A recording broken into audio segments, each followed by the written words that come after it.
You know, a lot of people might say yikes as well when thinking about discussing death with their children. It is a tough thing to talk about and to explain. So a new book by a local author and then illustrated by a local artist helps with this issue. So I want to introduce Jennifer and Christine, the author and the artist.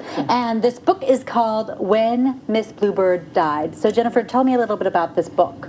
Well, the book is really to help families open up that conversation. We all experience death, and sometimes it's our first loss is the loss of a pet or a grandparent, but it helps parents discuss with their children how we can keep people alive by keeping their memories alive in our hearts. And we should mention you also have a PhD or an RN as well. You worked in hospice.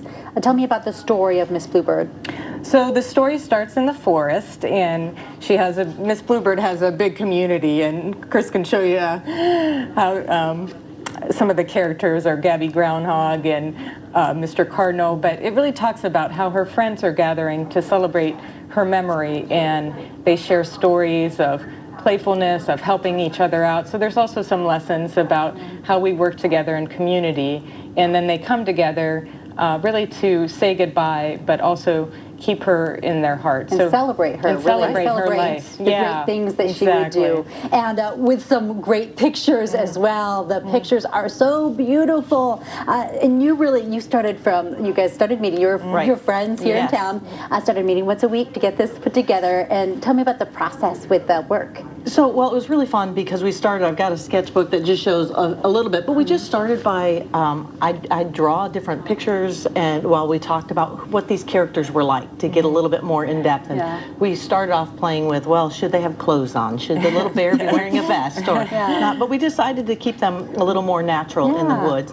And so we just started developing the characters and did a little bit of storyboarding. So we kind of figured out what each page might look like. And then from there, started developing the sketches. They became, they became kind of just drawings. Camera right there.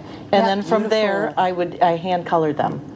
And then we actually started doing some more of the layout. Here's the ones with the animals. Gorgeous. So this is from the front pages of the book starts off in the middle of the forest, friends gathered near her tree. And then from there you actually took photos to make sure that the quality stayed gorgeous.